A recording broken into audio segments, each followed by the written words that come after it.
Estimados alumnos, estimadas alumnas del Moriah College, sean todos muy, pero muy bienvenidos a un nuevo curso de nuestra plataforma de cursos online Moriah College. Y es realmente un enorme placer poder saludarlos a todos, sea de la parte del mundo donde se encuentran ahora, y tenemos realmente, literalmente, en casi todo el mundo, gente de habla hispana que nos sigue. Así que bienvenidos a todos. Siempre digo, es una gran emoción para mí abrir un curso nuevo, y este es un curso, digamos, son todos buenos los cursos del Moriah, pero este realmente a mí personalmente me emociona en particular, porque estamos hablando de la figura de Juan el Bautista, que a nivel personal siempre me atrajo, siempre me apasionó.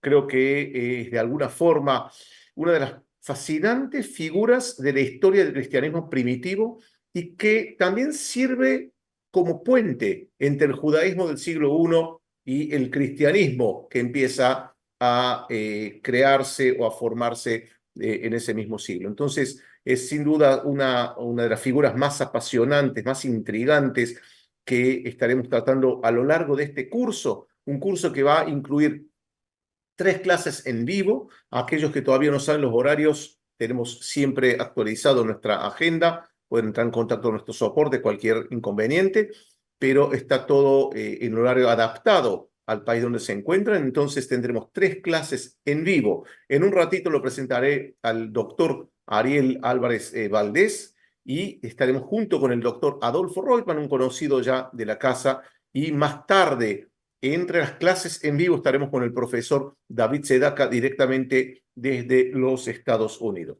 También tendremos 3 clases grabadas. Una clase que es inédita, la hemos grabado recientemente junto al profesor Yehuda Kaplan, también conocido de muchos de ustedes, aquel que estuvo en el curso sobre el rey David. Estará también el profesor Yehuda Kaplan mostrándonos las tradiciones sobre el nacimiento de Juan el Bautista en el barrio de Jerusalén, el barrio de En Karen, en Jerusalén, que es realmente además un barrio bellísimo para aquellos que tuvieron la oportunidad de conocerlo. Entonces vamos a estar también con Yehuda Kaplan.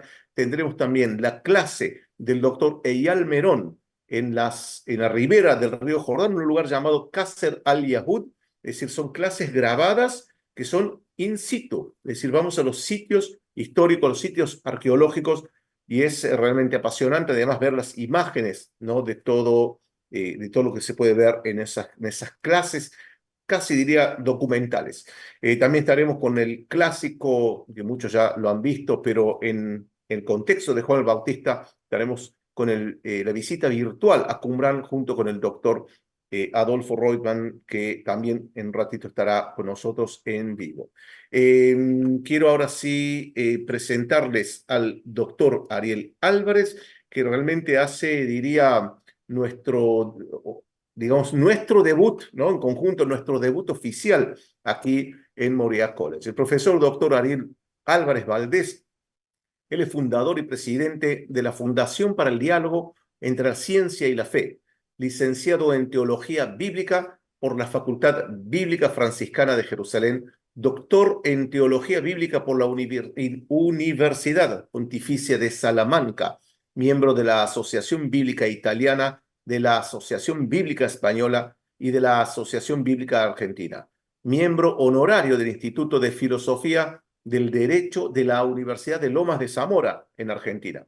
Ha sido profesor de Teología Bíblica en numerosos institutos y universidades de la Argentina y del extranjero, y ha dictado conferencias bíblicas en la Argentina, España, Ucrania, Chile, Ecuador, Colombia, Cuba, Perú, Guatemala, Uruguay y México. Actualmente se dedica a la divulgación popular de la investigación científica de la Biblia. Lleva publicados más de 200 artículos bíblicos en revistas de diversas partes del mundo y 51 libros sobre temas bíblicos traducidos a numerosas lenguas, incluido el ruso y el chino. Y el doctor, profesor Ariel Álvarez Valdés estará iniciando este curso con una clase inicial que es justamente Juan el Bautista, la historia de un profeta. Y ahora sí, tengo el gran honor de invitarlo a Ariel Álvarez Valdés. Un gustazo estar contigo aquí, Ariel. Bienvenido. Muchas gracias, Ariel. Bueno, nos decimos Ariel. Yo también estoy muy contento de poder Bien. participar de este encuentro y muy feliz de reunirme con ustedes. Bueno, un Además, placer tenerte con nosotros. Y bueno, Ariel, cuando quieras podemos iniciar entonces tu clase. bueno, voy a empezar entonces compartiendo la pantalla. A ver si Sí, está compartimos. bien. Eh, a ver, Perfecto, Ariel. voy. ¿Ahí se ve bien? Se ve perfecto, sí. Se ve una sola pantalla, ¿verdad? Así es. Perfecto. Bueno, entonces el tema de hoy nuestro es este, Juan el Bautista, la historia de un profeta. Brevemente voy a presentar el esquema de la conferencia de hoy. Va a tener 5 puntos. Primero, las fuentes para estudiar a Juan el Bautista. Luego vamos a ver la infancia histórica, qué podemos saber históricamente de Juan el Bautista. Luego vamos a ver la prédica en el desierto, por qué eligió un lugar tan curioso para predicar. El cuarto punto va a ser el rito del bautismo que él creó y finalmente el relato de su muerte. Entonces, brevemente vamos a abordar cada una de estas instancias. Empecemos entonces con las fuentes para estudiar a Juan el Bautista. Acuérdense que estamos estudiando a Juan el Bautista histórico, es decir, a lo que podemos saber que históricamente habría sucedido con este gran profeta. Sobre las fuentes de Juan el Bautista, podemos decir que tenemos 2 fuentes principales que nos hablan de él. La primera es los evangelios. Todos sabemos que los evangelios no son libros de historia, son libros de propaganda de fe, pero aún así tienen un cierto valor histórico. ¿Por qué?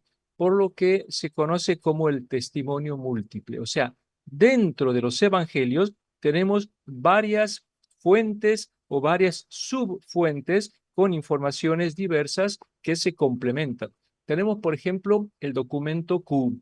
Seguramente muchos de ustedes han oído hablar de este documento Q. ¿Qué era el documento Q? Era un documento o un texto formado por 106 frases sueltas de Jesús que hablan también de Juan el Bautista. Y este documento entró en el Evangelio de Mateo y de Lucas. Si nosotros aislamos este documento, puede constituir una fuente independiente de información. Después tenemos el Evangelio de Marcos, que no fue contaminado, digamos así, con el documento Q y por lo tanto es una fuente independiente. Después tenemos el Evangelio de Mateo, pero sin el documento Q. O sea, si nosotros sacamos el documento Q de dentro del Evangelio de Mateo, nos queda la información propia del Evangelio de Mateo. Por eso ponemos la letra M con pro, porque es la información propia que también habla de Juan el Bautista sin el documento Q. Después tenemos lo mismo con el Evangelio de Lucas. Si le sacamos al Evangelio de Lucas lo que sería el documento Q, nos queda una información propia del Evangelio de Lucas que también habla de Juan el Bautista. Y por último, el Evangelio de Juan. Así que tenemos como 5 fuentes independientes dentro de los evangelios. ¿Cuál es el resumen que tenemos de Juan el Bautista en los evangelios? Siempre aparece subordinado a Jesús, como una figura sometida, subyugada a la persona de Jesús. La otra fuente que tenemos es Flavio Josefo. Como ustedes saben, Flavio Josefo es un historiador judío un poco posterior, nació hacia el año 37 después, o sea, de la era común, y él escribió una obra muy importante que se conoce como las Antigüedades Judías. Es una obra que consta de 20 tomos. Y en esta obra, en el tomo 18, escrito hacia el año 93, le dedica un largo texto a Juan el Bautista. Ustedes saben, a lo mejor han sentido nombrar, que Flavio Josefo también habla de Jesús de Nazaret. El escrito sobre Jesús de Nazaret se conoce como el Testimonio Flaviano. ¿Por qué menciono esto?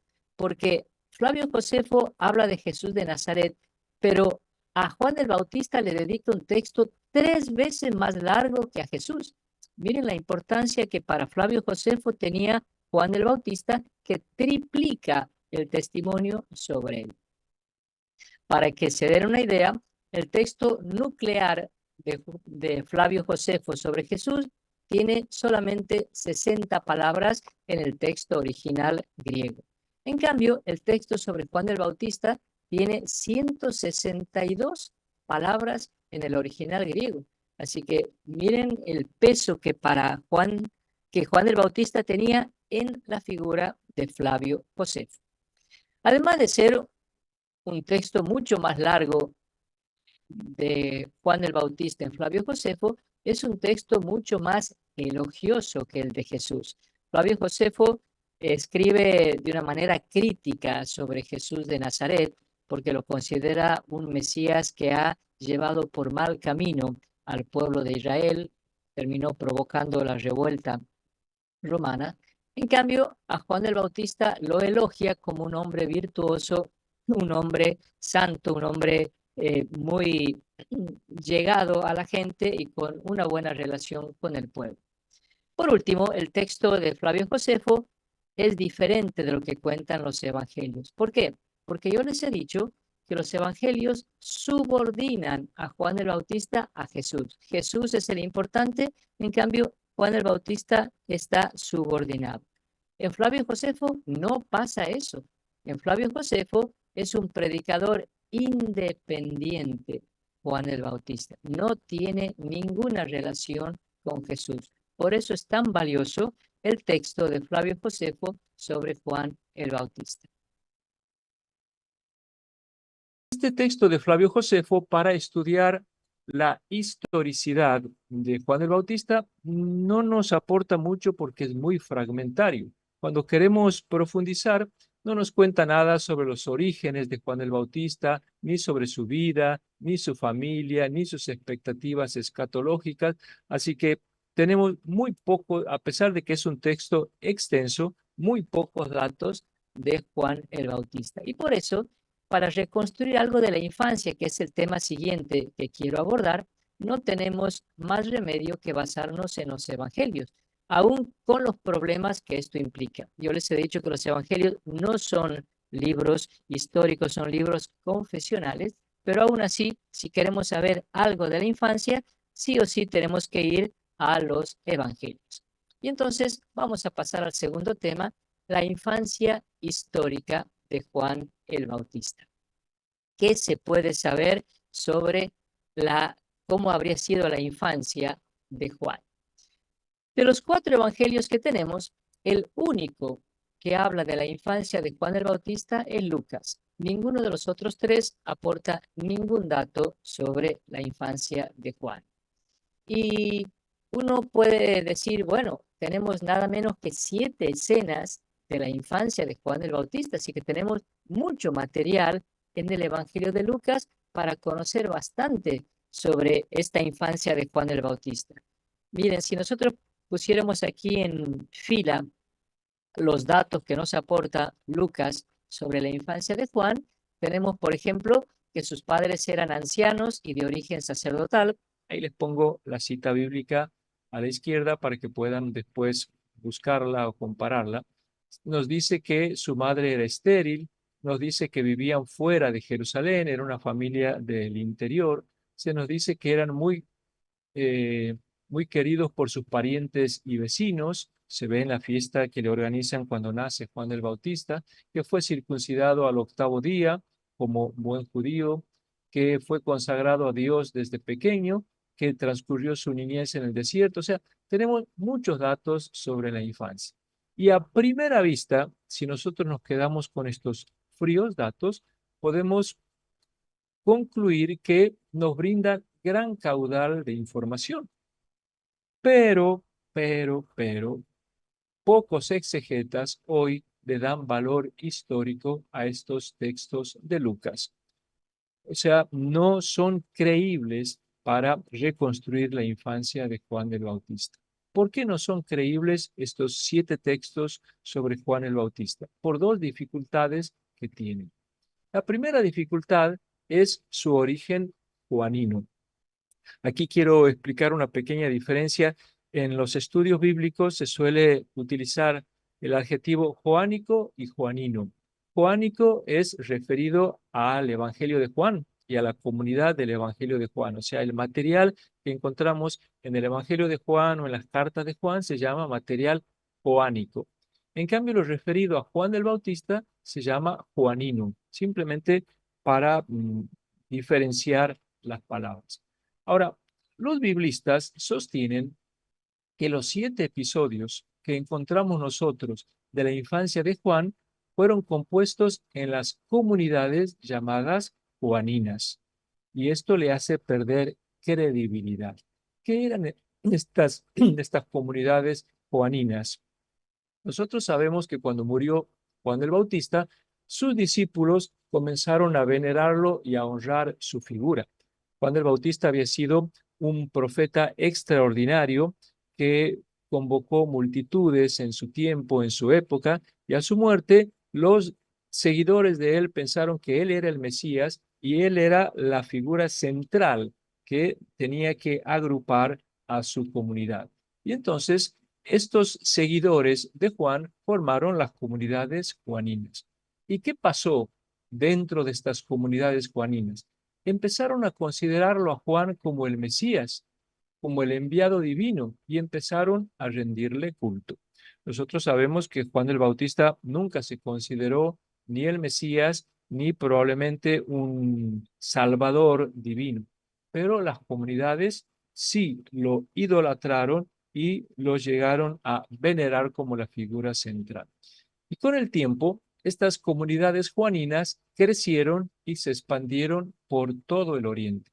Nosotros tenemos testimonios de estas comunidades juaninas en el Nuevo Testamento y en otros libros que encontramos. Por ejemplo, se hablan de estas comunidades juaninas en Egipto, o sea, llegaron a Egipto, llegaron a Asia Menor, llegaron a Éfeso, y esto nos muestra la gran fuerza que tenían estas comunidades juaninas.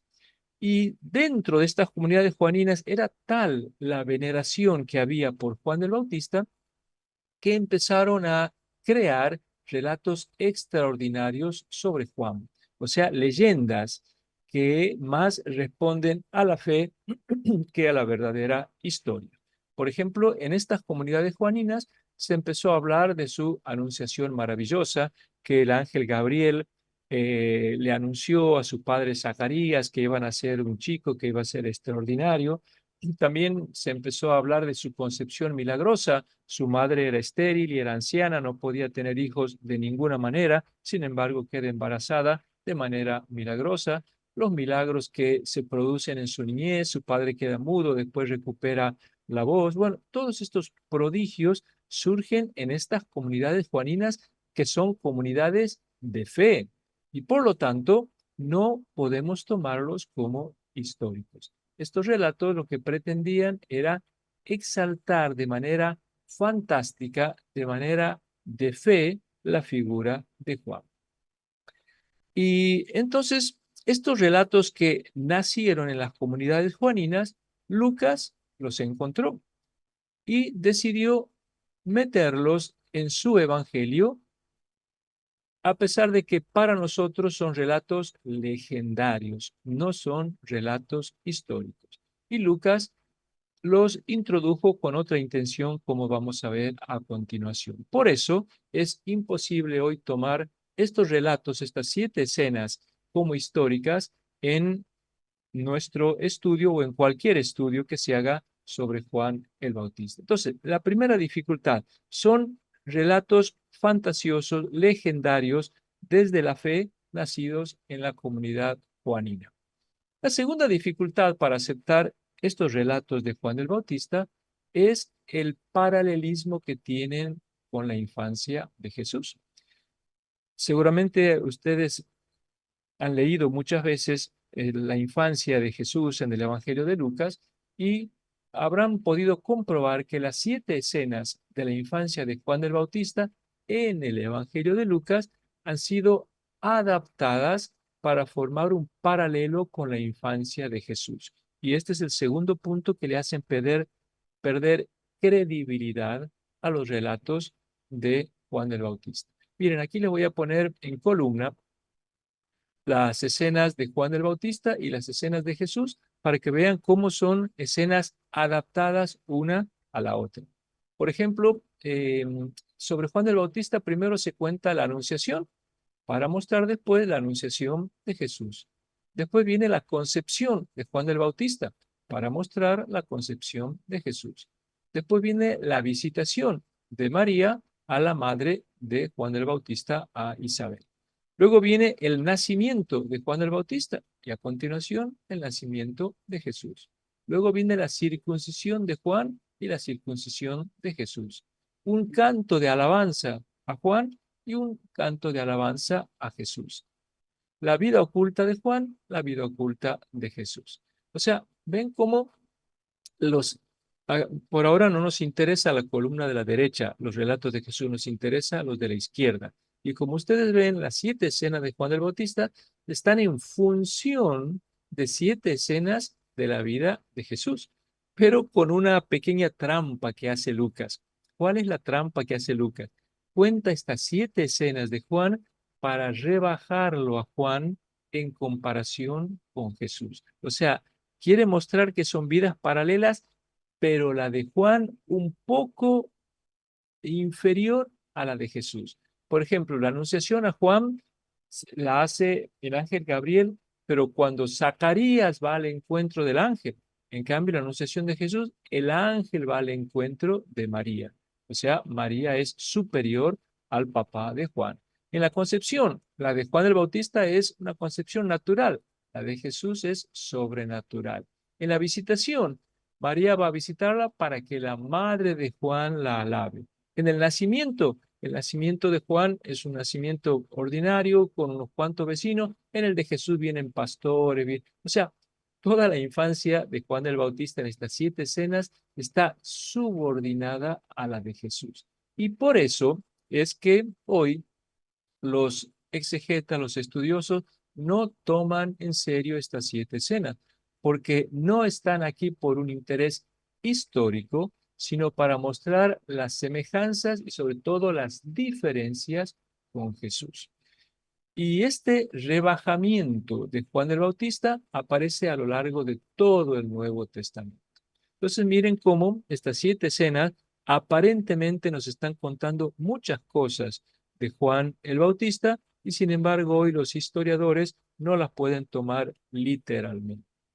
Y debido a estas dos dificultades, hoy los exegetas prefieren prescindir de los relatos de la infancia de Juan para reconstruir su figura histórica.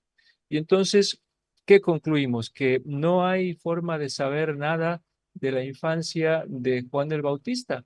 Bueno, sí, hay 2 ideas que podemos rescatar y recuperar. Hay 2 de todas estas escenas que hemos visto.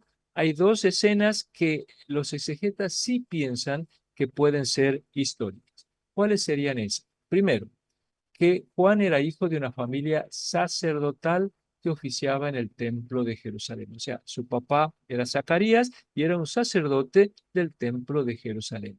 Esta idea sí se la considera o se la puede considerar histórica. ¿Por qué esta idea sí es rescatable? Porque esto nos permite entender mejor que a Juan se le hubiera ocurrido crear el rito del bautismo para perdonar los pecados. Si Juan el Bautista era hijo de sacerdote, él mismo era sacerdote, porque el sacerdocio se heredaba por familia. O sea, Juan el Bautista tiene que haber sido un sacerdote y tiene que haber estado familiarizado con los ritos de purificación, de perdón de los pecados, de los rituales del templo, y así se entiende que a él se le hubiera ocurrido crear un rito semejante, como vamos a estudiar ahora, que fue su bautismo. Al ser miembro de una familia de sacerdotes, estaba habituado a los ritos y a los sacrificios del templo que servían para expiar las faltas. Y así es como él va a tener esta idea de crear el bautismo. Entonces, primera idea que sí podemos aceptar es que era hijo de una familia sacerdotal y él mismo sacerdote. Segunda idea, posiblemente histórica, que era de una familia provinciana del interior y vivía fuera de la capital de Jerusalén. Hemos visto que mm, cuando se nos cuenta la visitación de María a Isabel, María tiene que viajar a una aldea, a un pueblo del interior. Y este dato probablemente sea cierto, no la visitación, sino que Juan y su familia vivían en las afueras.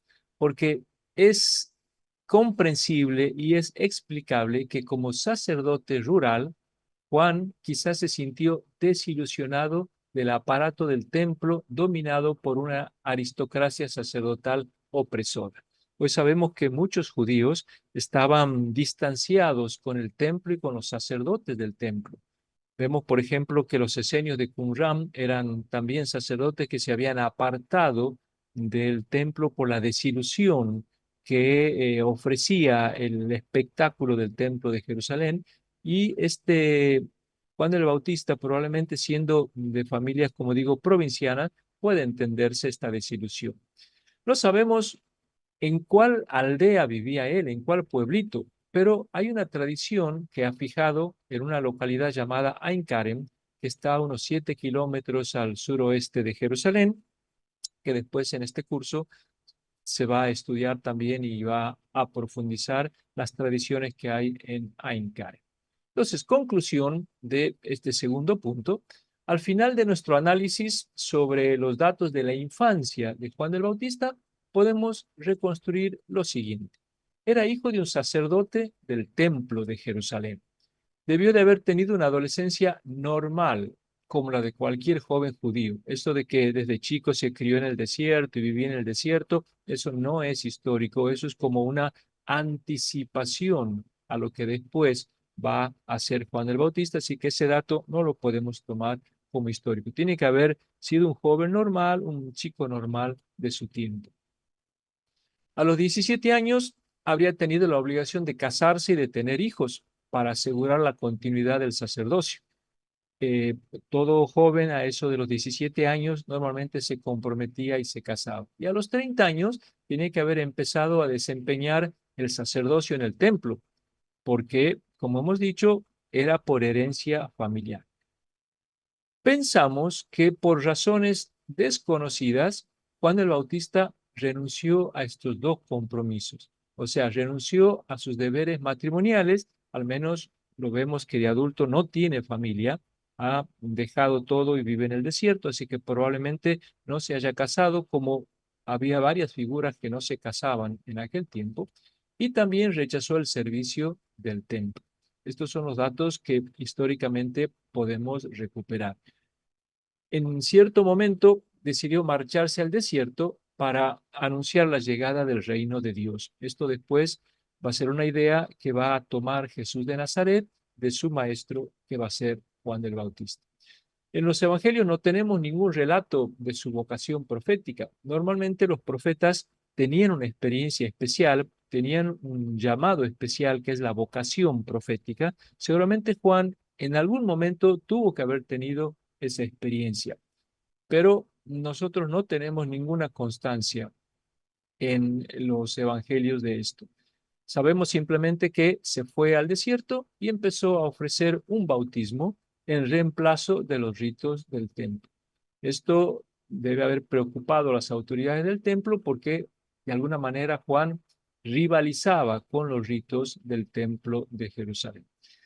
Yo creo que el hecho de que la gente vea a un ex sacerdote, un ex miembro de la familia sacerdotal, abandonándolo todo, abandonando las comodidades del templo, abandonando el confort del santuario y viviendo en medio del desierto, tiene que haber provocado un impacto tremendo en el público. Y esto quizás fue lo que conmovió al auditorio a la hora de escuchar la prédica de Juan el Bautista.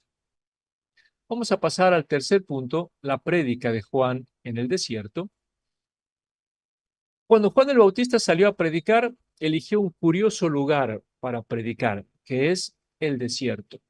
Y realmente era un escenario bastante poco apropiado. No sé si ustedes alguna vez se han puesto a pensar, nosotros ya estamos habituados a decir, bueno, Juan el Bautista predicaba en el desierto, pero ¿cómo hacía la gente para llegar hasta el desierto? Salir desde sus casas, viajar, instalarse allá.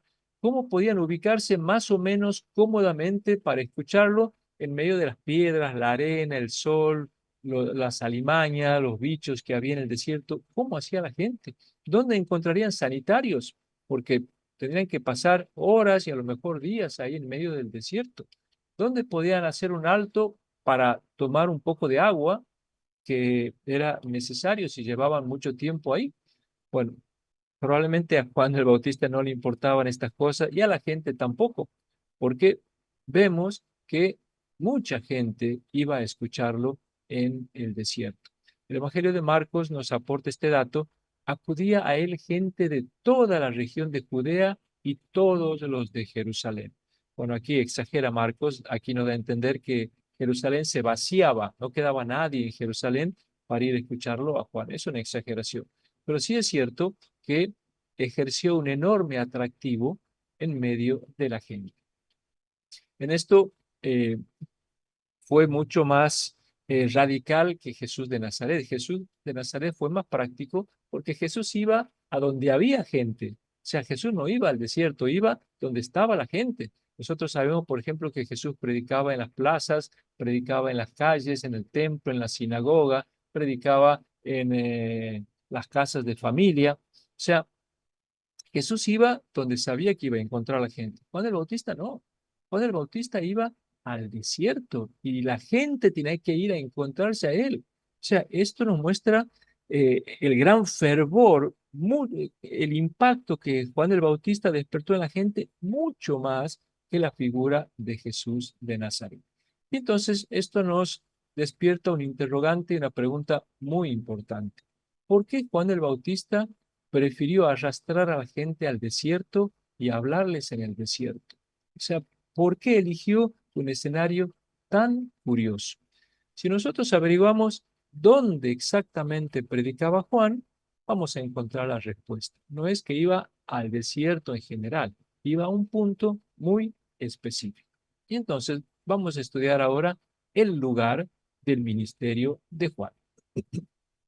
En los evangelios tenemos varios datos sobre el punto este donde predicaba Juan. El primer dato lo tenemos en el Evangelio de Marcos, dice, apareció Juan el Bautista en el desierto. Miren, nosotros cuando oímos la palabra desierto, nos imaginamos esas eh, interminables kilómetros de arena y arena donde no se ve nada, total ausencia de todo paisaje. Pero el desierto al que alude aquí el texto no es el desierto este que nosotros imaginamos. En hebreo, desierto se dice midbar. Y la palabra midbar indica un lugar árido, pero que podía tener vegetación, podía tener plantas, podía incluso hasta tener un río. Por eso Juan el Bautista encuentra agua y tiene agua para bautizar en el desierto. Por lo tanto, no estamos ante un lugar absolutamente inhóspito, absolutamente muerto, como a veces imaginamos con la palabra desierto. Entonces, primer dato, era en el desierto, pero un desierto con algunas posibilidades de vegetación, planta y hasta de agua. Segundo dato, este nos aporta el Evangelio de Mateo. Dice, apareció Juan el Bautista predicando en el desierto de Judea. Aquí tenemos una segunda precisión. Yo le voy a poner aquí un mapa para que nos ubiquemos. Y el desierto de Judea es la región situada al norte del Mar Muerto, al norte y al oeste del Mar Muerto, justo donde desemboca el río Jordán. Ahí les hago una pequeña indicación que a nosotros nos puede parecer extraño que el valle de un río se llame desierto. O sea, como el valle de un río donde el río desemboca, en este caso en un mar, va a ser un desierto. Pero nosotros sabemos que ese tramo del Jordán es una zona donde no llueve casi nunca y el suelo es infértil, árido y desolado. Y esto lo sabemos por Flavio Josefo.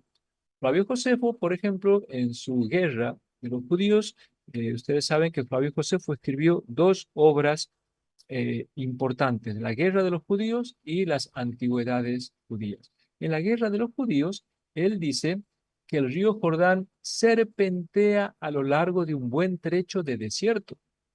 Así que Podemos imaginar que estamos aquí hablando de un desierto donde el río Jordán atraviesa. Tercer dato para saber dónde predicaba Juan el Bautista. Lo tenemos en el Evangelio de Juan. Dice, en Betania, al otro lado del río Jordán. Son dos datos importantes. ¿Por qué hace esta precisión el Evangelio al otro lado del Jordán? Porque nosotros conocemos dos Betanias. Una, que quizás es la más famosa, la más conocida, que es donde vivía Lázaro con sus hermanas Marta y María. Cuando Jesús, dice el Evangelio de Juan, que Jesús va a devolverle la vida a Lázaro, va a Betania. Y esa Betania está a, a 3 kilómetros al este de Jerusalén. Así que aquí ya tenemos ubicada una primera Betania. La otra Betania está en Transjordania, o sea, más allá del río Jordán. Y en esta Betania es donde bautizaba Juan el Bautista. Ahí les he hecho un pequeño círculo para que podamos situar el lugar donde bautizaba Juan. Hoy no sabemos exactamente dónde quedaba esta Betania. Los arqueólogos proponen diferentes sitios, diferentes lugares. Hoy hay un pequeño caserío que se llama Tel El Medesh, donde según algunos podría haber sido el lugar donde Juan el Bautista predicaba. Esta localidad de Betania y Tel El Medesh no estaba exactamente sobre el río Jordán. O sea, Juan el Bautista no bautizaba en el río Jordán, sino sobre un brazo que desembocaba en el río Jordán. Prácticamente se consideraba el río Jordán, pero era un brazo adyacente. A la hora de ubicar este brazo, el Wadi Nimrin, que está a unos 300 metros al este del río Jordán, probablemente sea el brazo del río donde bautizaba Juan el Bautista. Se encuentra a unos 15 kilómetros al norte del Mar Muerto, como aparece ahí en el mapa que les he puesto. Esta zona tenía mucha agua, era una zona despejada, así que más o menos la gente podía ubicarse, podía situarse ahí, y había también gran movimiento de gente. Y por las fuentes, nosotros sabemos que Juan el Bautista casi toda su vida predicó y bautizó en este punto que les he marcado aquí con rojo. Pero al final de su vida, el gobernador de Galilea, el tetrarca de Galilea llamado Herodes Antipas, lo buscó para matar. Y entonces Juan el Bautista tuvo que irse de ahí. ¿Y a dónde se fue? El Evangelio de Juan nos da el informe de dónde se trasladó. Dice que se dirigió a una localidad llamada Ainón. Ahí marcamos el recorrido que siguió Juan el Bautista y se instaló en este nuevo punto y ahí estuvo bautizando. Fíjese lo que dice el Evangelio de Juan. Juan estaba bautizando en Ainón, cerca de Salim, porque había allí mucha agua y la gente acudía y se bautizaba, pues todavía Juan no había sido metido en la cárcel. Entonces, primer momento y casi toda su época de predicador estuvo en Betania. Al final de su vida tuvo que irse a Ainón. De todos modos, lo terminaron apresando a Juan el Bautista. Ainón está a unos 60 kilómetros más al norte, también en la orilla oriental del río Jordán. ¿Y por qué se fue a esta localidad de Ainón? Porque Ainón estaba en una provincia distinta de la jurisdicción de Herodes Antipas. Estaba en la provincia que se llamaba la Decápolis. Y ahí, supuestamente, Herodes Antipas no podía perseguirlo, no podía apresarlo. Así que entonces tenemos primero en Betania y después en Ainón. Su centro de operaciones normal, como dije, fue siempre Betania. Y ahora vamos a la pregunta más importante. ¿Por qué eligió este lugar, Betania, para predicar? Era un lugar muy apropiado porque había, por un lado, mucha gente, pasaba una carretera comercial que salía de Jerusalén, atravesaba Jericó, cruzaba el río y seguía hacia el este. Entonces, había un ir y venir constante de viajeros que cruzaban en balsas o que cruzaban el vado, y ahí Juan el Bautista podía predicarles. Pero no fue esa la verdadera razón por la cual Juan eligió ese lugar. ¿Por qué eligió Betania? Aquí hay dos datos que son importantes. ¿Por qué eligió el desierto y por qué eligió más allá del Jordán, o sea, Betania, que son los dos datos fundamentales que tenemos que analizar? Y la respuesta está en la Torá. Cuando nosotros leemos eh, el libro del Deuteronomio y después el libro de Josué, ahí nos enteramos que 12 siglos antes, Moisés había llegado a ese mismo punto con el pueblo de Israel rumbo a la tierra prometida. Tenemos que imaginar que según el relato bíblico, Moisés salió de Egipto, atravesó toda la península del Sinaí, entró por el oriente de Canaán y se instaló en este punto. Y ahí, estando en este sitio, Moisés reúne a todo el pueblo, esto nos cuenta el libro del Deuteronomio, y les dirige una serie de discursos en los que les expone 4 ideas fundamentales. O sea, tenemos que recordar esto de Moisés para entender a Juan el Bautista.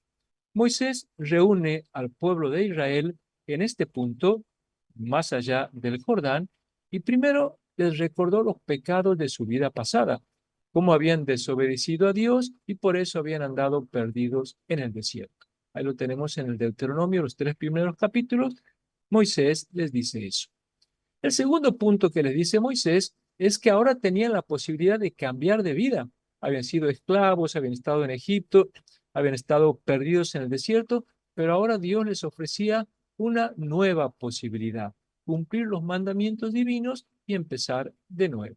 Esto lo tenemos en los capítulos 5 al 30, donde expone Moisés estos mandamientos que hay que cumplir. El tercer punto que les dice Moisés es que si no se convertían, no iban a permanecer mucho tiempo en la nueva tierra. Por más que entraran y vinieran a vivir a un nuevo mundo, si no cambiaban de vida, no iban a poder permanecer mucho. Esto está en el capítulo 28 del Deuteronomio. Y por último, el cuarto punto que les dice Moisés es que después de él iba a llegar un gran profeta que los iba a ayudar a cumplir la ley de Dios. Bueno, esto está en el capítulo 18 también. Entonces, vamos a ubicarnos. Moisés llega a este punto, se instala en este lugar, reúne al pueblo, les dirige una serie de discursos con estos 4 puntos, y cuando termina Moisés de hablar, Josué reúne a toda la gente, los lleva al Jordán y los invita a cruzar a la otra orilla, donde les aguardaba la nueva tierra y la nueva vida. Entonces, esto ya lo tenemos en el libro de Josué. Así que miren, estos datos son importantísimos para entender a Juan el Bautista. Y una vez que hemos memorizado o hemos recordado estos datos de Moisés y de Josué, cómo Moisés los reúne más allá del Jordán, le dirige los discursos y después atraviesan el río para entrar, ahora vamos a entender la metodología de Juan. Vamos a entender por qué Juan hizo lo que hizo. Estos recuerdos bíblicos de Moisés y de la instalación más allá del Jordán, los discursos y el cruce, estaban muy vivos en la mente de todo israelita, a tal punto que en la época de Jesús, hablar del desierto, hablar de cruzar el Jordán, inmediatamente recordaba estos hechos de la vida de Moisés. Y entonces aquí viene la genialidad de Juan el Bautista. Juan el Bautista fue un genio. Fue un pedagogo extraordinario. Miren lo que hizo Juan el Bautista. Salió a predicar al desierto y eligió como lugar de reunión el mismo sitio por donde Josué había cruzado el río Jordán.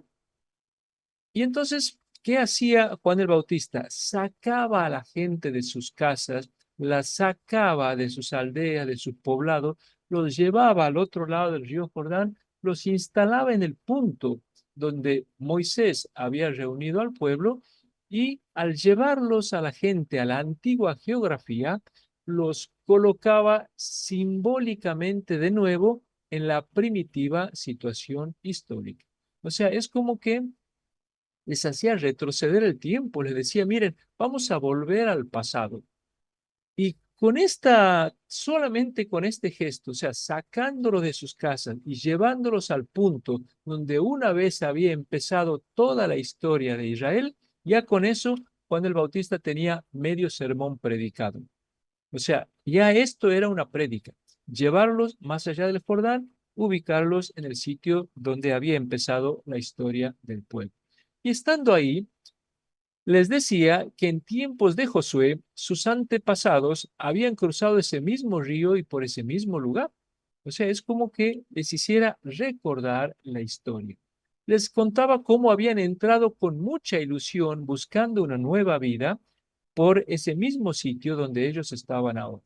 Pero resulta que no habían conseguido esa nueva vida porque después de instalarse en la nueva tierra, habían llevado una vida infiel a Dios. O sea, sus padres, sus abuelos, sus antepasados cruzaron el río con mucha ilusión, se instalaron con muchas expectativas, tuvieron grandes esperanzas, pero pasaron 1200 años y habían fracasado. El pueblo de Israel no estaba siendo fiel a Dios, estaba desanimado, habían perdido las esperanzas, no había expectativas de encontrar una salvación como ellos esperaban. Y aquí viene la genialidad de Juan el Bautista. Juan el Bautista le decía que las cosas no tenían por qué seguir así. O sea, la gente estaba, o sea, renunció a sus deberes matrimoniales, al menos lo vemos que de adulto no tiene familia, ha dejado todo y vive en el desierto, así que probablemente no se haya casado, como había varias figuras que no se casaban en aquel tiempo, y también rechazó el servicio del templo. Estos son los datos que históricamente podemos recuperar. En cierto momento decidió marcharse al desierto para anunciar la llegada del reino de Dios. Esto después va a ser una idea que va a tomar Jesús de Nazaret de su maestro, que va a ser Juan el Bautista. En los evangelios no tenemos ningún relato de su vocación profética. Normalmente los profetas tenían una experiencia especial, tenían un llamado especial que es la vocación profética. Seguramente Juan en algún momento tuvo que haber tenido esa experiencia, pero nosotros no tenemos ninguna constancia en los evangelios de esto. Sabemos simplemente que se fue al desierto y empezó a ofrecer un bautismo en reemplazo de los ritos del templo. Esto debe haber preocupado a las autoridades del templo porque de alguna manera Juan rivalizaba con los ritos del templo de Jerusalén. Yo creo que el hecho de que la gente vea a un ex sacerdote, un ex miembro de la familia sacerdotal, abandonándolo todo, abandonando las comodidades del templo, abandonando el confort del santuario y viviendo en medio del desierto, tiene que haber provocado un impacto tremendo en el público. Y esto quizás fue lo que conmovió al auditorio a la hora de escuchar la prédica de Juan el Bautista. Vamos a pasar al tercer punto, la prédica de Juan en el desierto. Cuando Juan el Bautista salió a predicar, eligió un curioso lugar para predicar, que es el desierto. Y realmente era un escenario bastante poco apropiado. No sé si ustedes alguna vez se han puesto a pensar, nosotros ya estamos habituados a decir, bueno, Juan el Bautista predicaba en el desierto, pero ¿cómo hacía la gente para llegar hasta el desierto? Salir desde sus casas, viajar, instalarse allá. ¿Cómo podían ubicarse más o menos cómodamente para escucharlo en medio de las piedras, la arena, el sol, las alimañas, los bichos que había en el desierto? ¿Cómo hacía la gente? ¿Dónde encontrarían sanitarios? Porque tendrían que pasar horas y a lo mejor días ahí en medio del desierto. ¿Dónde podían hacer un alto para tomar un poco de agua que era necesario si llevaban mucho tiempo ahí? Bueno, probablemente a Juan el Bautista no le importaban estas cosas y a la gente tampoco, porque vemos que mucha gente iba a escucharlo en el desierto. El Evangelio de Marcos nos aporta este dato acudía a él gente de toda la región de Judea y todos los de Jerusalén. Bueno, aquí exagera Marcos, aquí nos da a entender que Jerusalén se vaciaba, no quedaba nadie en Jerusalén para ir a escucharlo a Juan. Es una exageración. Pero sí es cierto que ejerció un enorme atractivo en medio de la gente. En esto fue mucho más radical que Jesús de Nazaret. Jesús de Nazaret fue más práctico porque Jesús iba a donde había gente. O sea, Jesús no iba al desierto, iba donde estaba la gente. Nosotros sabemos, por ejemplo, que Jesús predicaba en las plazas, predicaba en las calles, en el templo, en la sinagoga, predicaba en las casas de familia. O sea, Jesús iba donde sabía que iba a encontrar a la gente. Juan el Bautista no. Juan el Bautista iba al desierto y la gente tenía que ir a encontrarse a él. O sea, esto nos muestra el gran fervor, el impacto que Juan el Bautista despertó en la gente mucho más que la figura de Jesús de Nazaret.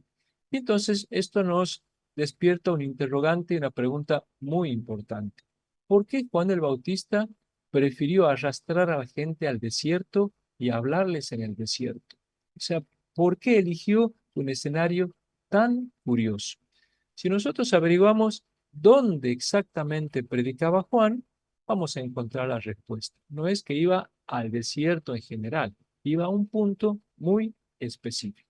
Y entonces vamos a estudiar ahora el lugar del ministerio de Juan. En los evangelios tenemos varios datos sobre el punto este donde predicaba Juan.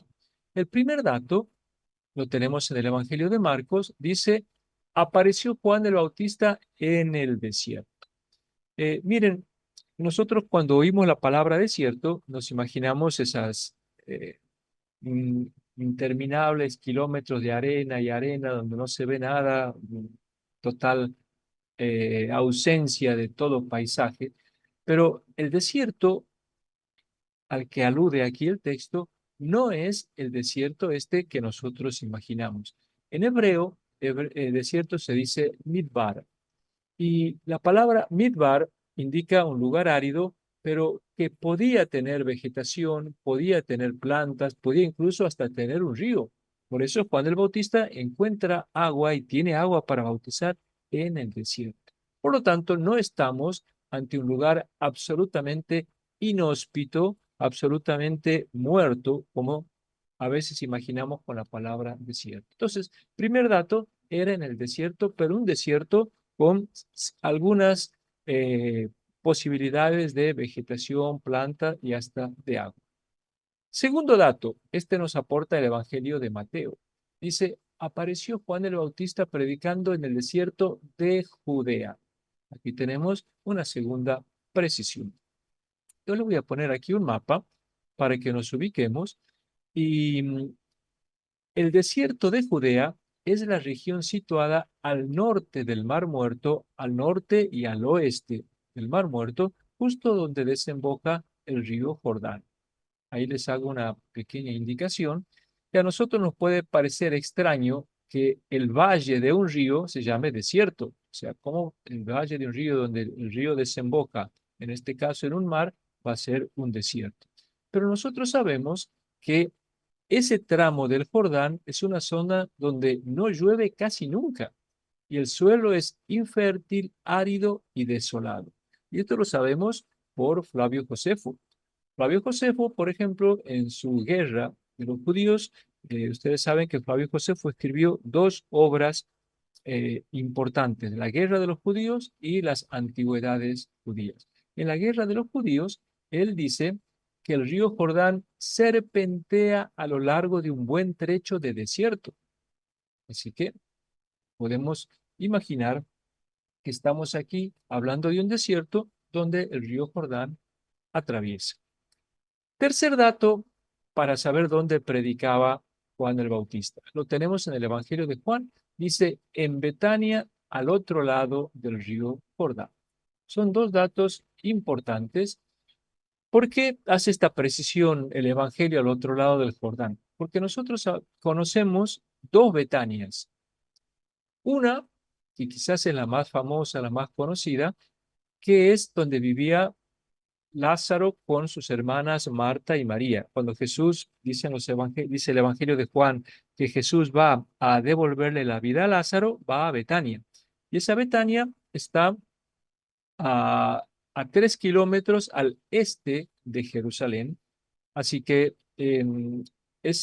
aquí ya tenemos ubicada una primera Betania.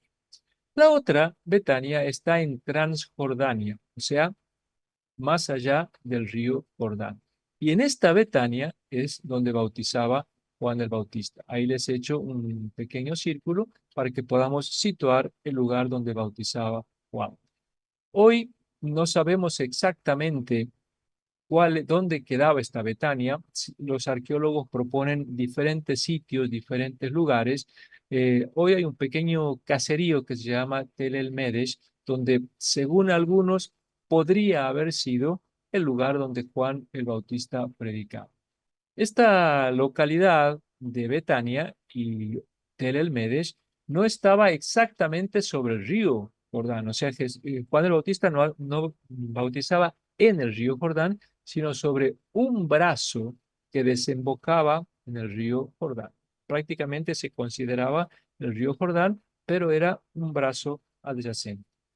Em, a la hora de ubicar este brazo, el Wadi Nimrim, que está a unos 300 metros al este del río Jordán, probablemente sea el brazo del río donde bautizaba Juan el Bautista. Se encuentra a unos 15 kilómetros al norte del Mar Muerto, como aparece ahí en el mapa que les he puesto. Esta zona tenía mucha agua, era una zona despejada, así que más o menos la gente podía ubicarse, podía situarse ahí, y había también gran movimiento de gente. Y por las fuentes, nosotros sabemos que Juan el Bautista casi toda su vida predicó y bautizó en este punto que les he marcado aquí con rojo. Pero al final de su vida, el gobernador de Galilea, el tetrarca de Galilea llamado Herodes Antipas, lo buscó para matar. Y entonces Juan el Bautista tuvo que irse de ahí. ¿Y a dónde se fue? El Evangelio de Juan nos da el informe de dónde se trasladó.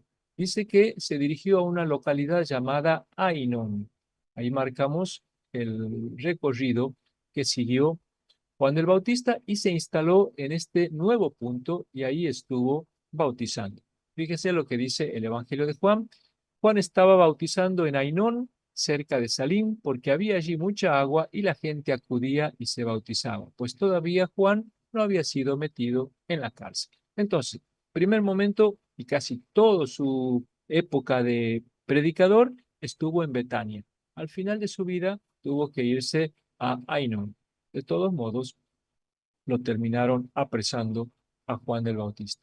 Ainón está a unos 60 kilómetros más al norte, también en la orilla oriental del río Jordán. ¿Y por qué se fue a esta localidad de Ainón? Porque Ainón estaba en una provincia distinta de la jurisdicción de Herodes Antipas. Estaba en la provincia que se llamaba la Decápolis. Y ahí, supuestamente, Herodes Antipas no podía perseguirlo, no podía apresarlo. Así que entonces tenemos primero en Betania y después en Ainón. Su centro de operaciones normal, como dije, fue siempre Betania. Y ahora vamos a la pregunta más importante. ¿Por qué eligió este lugar, Betania, para predicar? Era un lugar muy apropiado porque había, por un lado, mucha gente, pasaba una carretera comercial que salía de Jerusalén, atravesaba Jericó, cruzaba el río y seguía hacia el este. Entonces, había un ir y venir constante de viajeros que cruzaban en balsas o que cruzaban el vado, y ahí Juan el Bautista podía predicar. Pero no fue esa la verdadera razón por la cual Juan eligió ese lugar. ¿Por qué eligió Betania? Aquí hay dos datos que son importantes. ¿Por qué eligió el desierto y por qué eligió más allá del Jordán, o sea, Betania, que son los dos datos fundamentales que tenemos que analizar. Y la respuesta está en la Torá. Cuando nosotros leemos eh, el libro del Deuteronomio y después el libro de Josué, ahí nos enteramos que 12 siglos antes, Moisés había llegado a ese mismo punto con el pueblo de Israel rumbo a la tierra prometida. Tenemos que imaginar que según el relato bíblico, Moisés salió de Egipto, atravesó toda la península del Sinaí, entró por el oriente de Canaán y se instaló en este punto. Y ahí, estando en este sitio, Moisés reúne a todo el pueblo, esto nos cuenta el libro del Deuteronomio, y les dirige una serie de discursos en los que les expone 4 ideas fundamentales. O sea, tenemos que recordar esto de Moisés para entender a Juan el Bautista. Moisés reúne al pueblo de Israel en este punto, más allá del Jordán, y primero les recordó los pecados de su vida pasada, cómo habían desobedecido a Dios y por eso habían andado perdidos en el desierto. Ahí lo tenemos en el Deuteronomio, los 3 primeros capítulos. Moisés les dice eso. El segundo punto que les dice Moisés es que ahora tenían la posibilidad de cambiar de vida. Habían sido esclavos, habían estado en Egipto, habían estado perdidos en el desierto, pero ahora Dios les ofrecía una nueva posibilidad, cumplir los mandamientos divinos y empezar de nuevo. Esto lo tenemos en los capítulos 5 al 30, donde expone Moisés estos mandamientos que hay que cumplir. El tercer punto que les dice Moisés es que si no se convertían, no iban a permanecer mucho tiempo en la nueva tierra. Por más que entraran y vinieran a vivir a un nuevo mundo, si no cambiaban de vida, no iban a poder permanecer mucho. Esto está en el capítulo 28 del Deuteronomio. Y por último, el cuarto punto que les dice Moisés es que después de él iba a llegar un gran profeta que los iba a ayudar a cumplir la ley de Dios. Bueno, esto está en el capítulo 18 también. Entonces, vamos a ubicarnos. Moisés llega a este punto, se instala en este lugar, reúne al pueblo, les dirige una serie de discursos con estos 4 puntos y cuando termina Moisés de hablar, Josué reúne a toda la gente, los lleva al Jordán y los invita a cruzar a la otra orilla donde les aguardaba la nueva tierra y la nueva vida. Entonces, esto ya lo tenemos en el libro de Josué. Así que miren, estos datos son importantísimos para entender a Juan el Bautista. Y una vez que hemos memorizado o hemos recordado estos datos de Moisés y de Josué, como Moisés los reúne más allá del Jordán, le dirigen los discursos y después atraviesan el río para entrar, ahora vamos a entender la metodología de Juan. Vamos a entender por qué Juan hizo lo que hizo. Estos recuerdos bíblicos de Moisés y de la instalación más allá del Jordán, los discursos y el cruce, estaban muy vivos en la mente de todo israelita, a tal punto que en la época de Jesús, hablar del desierto, hablar de cruzar el Jordán, inmediatamente recordaba estos hechos de la vida de Moisés. Y entonces aquí viene la genialidad de Juan el Bautista. Juan el Bautista fue un genio. Fue un pedagogo extraordinario. Miren lo que hizo Juan el Bautista. Salió a predicar al desierto y eligió como lugar de reunión el mismo sitio por donde Josué había cruzado el río Jordán.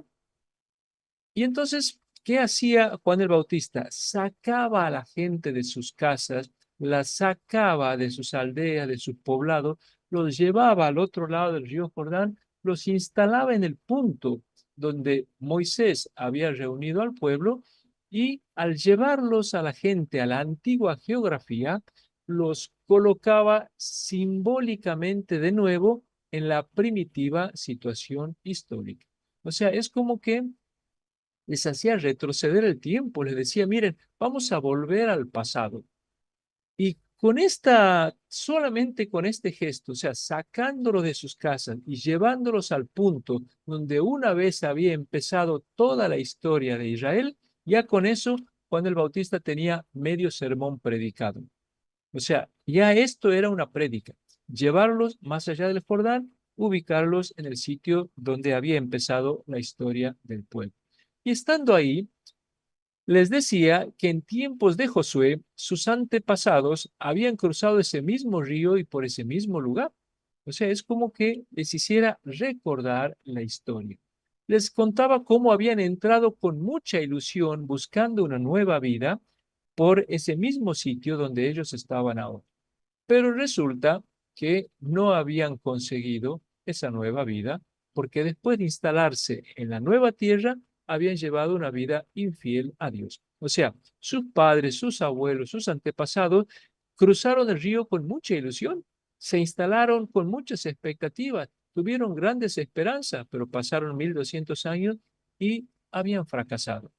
El pueblo de Israel no estaba siendo fiel a Dios, estaba desanimado, habían perdido las esperanzas, no había expectativas de encontrar una salvación como ellos esperaban. Y aquí viene la genialidad de Juan el Bautista. Juan el Bautista le decía que las cosas no tenían por qué seguir así.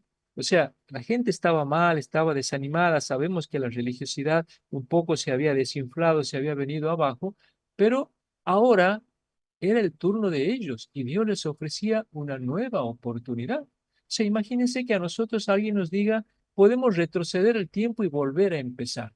Eso era lo que Juan el Bautista les decía. Estaban otra vez en el desierto, en el mismo sitio de Josué, en el mismo sitio que sus abuelos, sus antepasados, y el nuevo mundo seguía al alcance de ellos, seguían con la nueva oportunidad. Era como si Juan hiciera retroceder el tiempo y les permitiera volver a la etapa anterior que había salido mal para poder volver a hacerla bien. Podemos imaginarnos el impacto que esto producía en la gente. Era realmente impresionante llevarlos más allá y decirle, miren, vamos a cruzar de nuevo el río, vamos a atravesar otra vez el Jordán y vamos a empezar de nuevo la historia. ¿Y Juan el Bautista qué hacía cuando estaba allí? ¿Se acuerdan que yo les he dicho que Moisés predicó con 4 puntos a los israelitas que estaban ahí? Juan el Bautista hacía lo mismo. Les predicaba un discurso con las mismas 4 ideas de Moisés para que ellos se sintieran que eran otra vez el pueblo que estaba volviendo a empezar. Juan el Bautista les hacía ver los errores de su vida pasada, que era la primera idea de Moisés. En Mateo se dice, raza de víboras, ¿quién les ha enseñado a huir de la ira inminente? O sea, la vida de ellos estaba seriamente comprometida. Segundo punto, les invitaba a arrepentirse y a cambiar de vida, que era el segundo punto de Moisés. Leemos en el Evangelio de Mateo, den fruto digno de conversión. Los invitaba a este arrepentimiento. Tercera idea que les predicaba, les anunciaba un castigo para quienes no se convirtieran, que era la tercera idea de Moisés. Mateo dice, el hacha ya está puesta a la raíz de los árboles y todo árbol que no dé buen fruto será cortado y arrojado al fuego. Y la cuarta y última idea que predicaba Juan les revelaba la llegada de alguien que vendría detrás de él para ayudarlos a cumplir la palabra de Dios, que era también la cuarta idea que había predicado Moisés. Aquí tenemos las palabras de Juan. Yo los bautizo en agua, pero el que viene detrás de mí es más fuerte que yo. Él los bautizará en Espíritu Santo y fuego. Y después de hacerle esta prédica con los 4 puntos mismos que había predicado Moisés, los invitaba a bautizarse en el río Jordán como señal de que aceptaban cruzar la frontera de una nueva existencia. Y después que los hacía cruzar, los mandaba cada uno a su casa para mostrar los frutos de conversión. O sea, Juan el Bautista no retenía a nadie, no hacía quedar a nadie con él. No, a diferencia de Jesús, que Jesús pedía que lo siguieran a él, Juan el Bautista no pedía que se quedara nadie con él. Juan el Bautista los mandaba cada uno a su casa. ¿Por qué? Porque era lo que había hecho Moisés. Los había mandado a la nueva tierra para empezar una nueva vida. Lo mismo hacía Juan el Bautista. Y entonces las multitudes volvían a sus casas convencidas de que acababan de actualizar el antiguo proyecto de Josué. Era como que, al igual que sus antepasados, habían abandonado en la otra orilla el viejo estilo de vida y se preparaban para conquistar una nueva sociedad, una nueva familia, para poder esperar la llegada del reino de Dios, que acuérdense que era el centro de la prédica de Juan el Bautista. Y con esta genial estrategia, Juan el Bautista invitaba a cambiar de vida. Bueno, es la idea que he dicho recién. Vamos a ver ahora el cuarto punto, el rito del bautismo creado por Juan. Y hemos visto que Juan fue un genio a la hora de elegir eh, el ambiente donde predicar, la pedagogía que empleaba, la estrategia metodológica que empleaba. Ahora vamos a ver qué es esto del bautismo. La fama que tiene Juan el Bautista, sobre todo, se debe a la gran idea que tuvo de invitar a la gente a convertirse con un bautismo.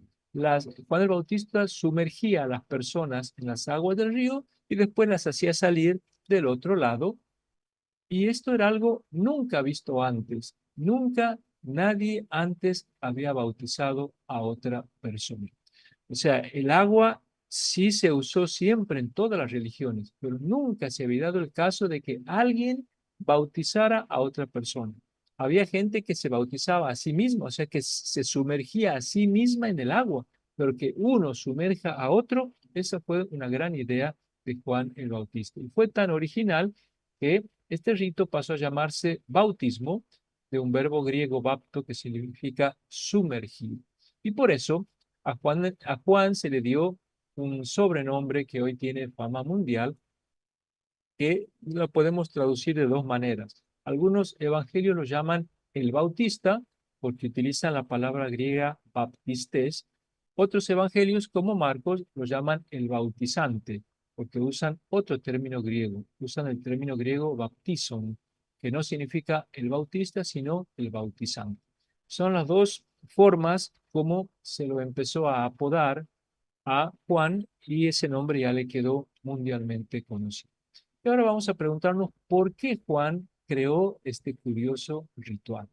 Y tenemos que reconocer que el agua, por naturaleza, todos sabemos que tiene la función de desintegrar, de disolver, de lavar, de limpiar. Todos nosotros lo sabemos.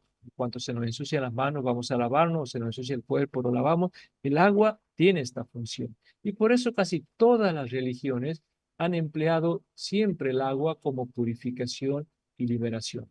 Esto lo encontramos en Egipto, en Babilonia, en Persia, en Grecia, en la India. O sea, esto no es nada original.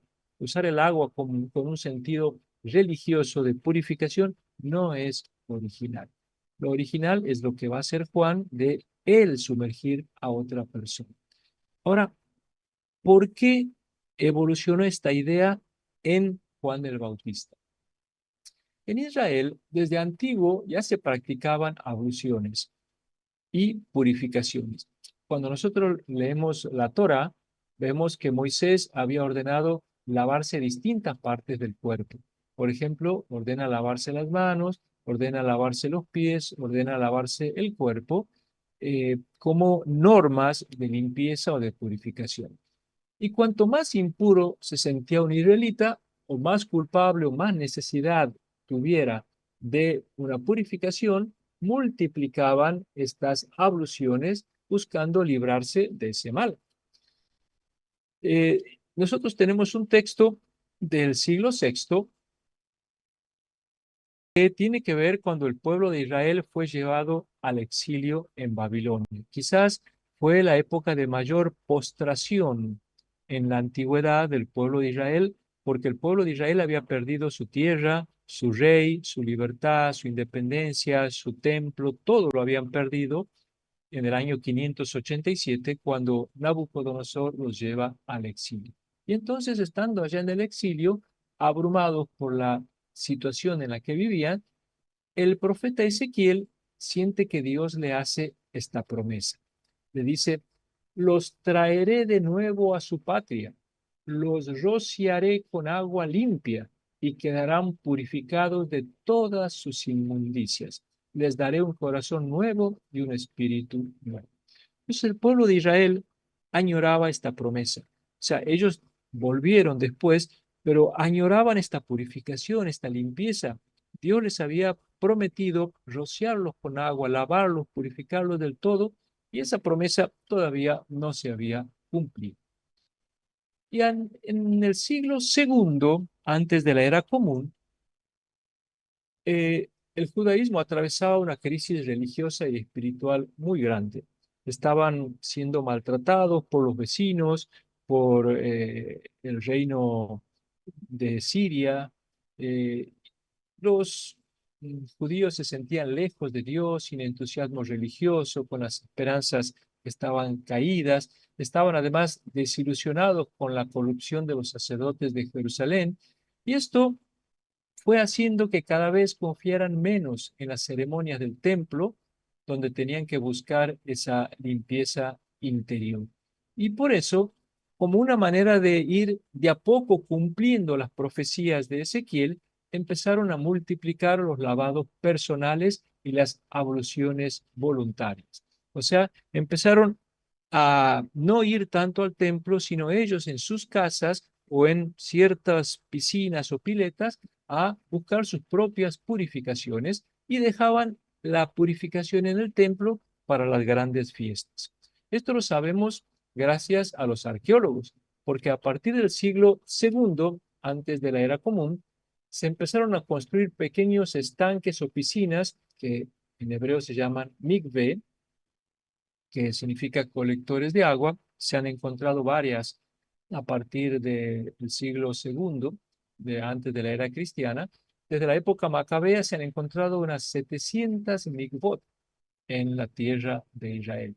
Había algunas comunitarias, o sea, que las podían usar varias familias en las aldeas, en los pueblos, y también las familias más pudientes tenían su propio mikveh.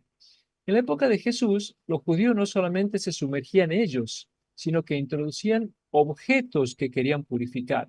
Fíjense en el Evangelio de Marcos, cuando Jesús habla de los alimentos puros e impuros, aquí Marcos trae este comentario. Dice, los fariseos y los judíos en general no comen sin lavarse antes con cuidado las manos, y al volver del mercado no comen sin hacer primero las abluciones. Además, hay muchas otras prácticas que hacen por tradición, como lavar los vasos, las jarras, la vajilla de metal, las camas. Entonces, tenemos como a partir del siglo segundo, antes de la era común, ya se habían empezado a multiplicar las abluciones personales. Cada uno a sí mismo se introducía en estos lugares, en estas mikvot, para buscar esta purificación. Miren, aquí les traigo un dato curioso que cuenta Flavio Josefo.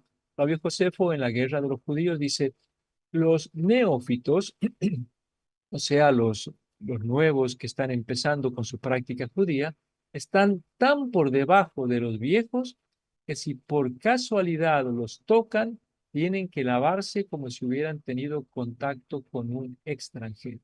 Miren hasta dónde esta necesidad de lavarse, de purificarse ante cualquier impureza que pudiera surgir. Todo esto es importante para entender a Juan el Bautista y al rito del bautismo que él ha creado.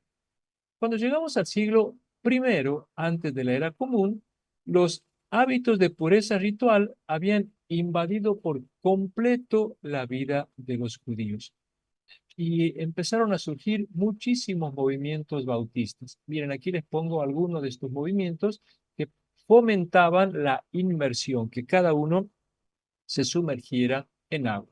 Tenemos a los esenios de Qumran, bueno, esto es muy conocido, como ellos construyeron grandes piscinas para sumergirse y purificarse. Tenemos a los terapeutas de Egipto, los bañistas de la mañana, que aparecen en el Talmud, los bautistas judíos, los emerobautistas, los nazoreos, los masboteos, los sabeos, los mandeos. Todos estos son grupos que conocemos que en el siglo primero, antes de la era común, ya practicaban estas abluciones y estos rituales. Y todos estos grupos buscaban lo mismo, invitar a la gente a sumergirse cada día en las aguas purificadoras. O sea, fomentaban la práctica de las abluciones personales.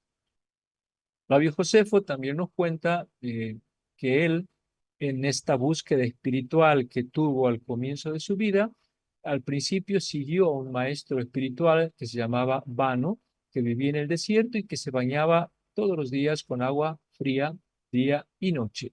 Y él se hizo discípulo de este Vano, lo siguió durante un tiempo, después lo abandonó porque sintió que no era ese su camino.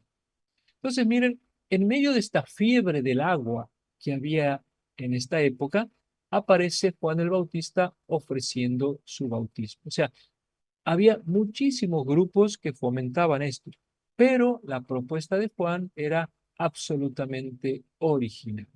¿Cuál era la originalidad de Juan el Bautista? Primera originalidad, el bautizador. Esto es algo absolutamente inédito. En las abluciones y purificaciones judías, cada uno se bañaba a sí mismo. En el caso de Juan, él sumergía a la gente. Y según los estudiosos, antes de Juan el Bautista no se conoce ningún caso, ni en el judaísmo, ni en ningún ambiente religioso, de alguien que haya bautizado a otro. Por eso es que Juan el Bautista se mereció el apodo de bautizador o inmersor o zambullidor por la gran originalidad del rito que él había creado. Y este tenía una ventaja, ofrecía el atractivo de que ya no era un acto privado que cada uno hacía en su casa sin saber si tenía más o menos efectividad, sino que era una ceremonia pública hecha por un profeta. Entonces esto garantizaba la purificación. Entonces, primera originalidad, Juan era el que los bautizaba. Segunda originalidad, la frecuencia.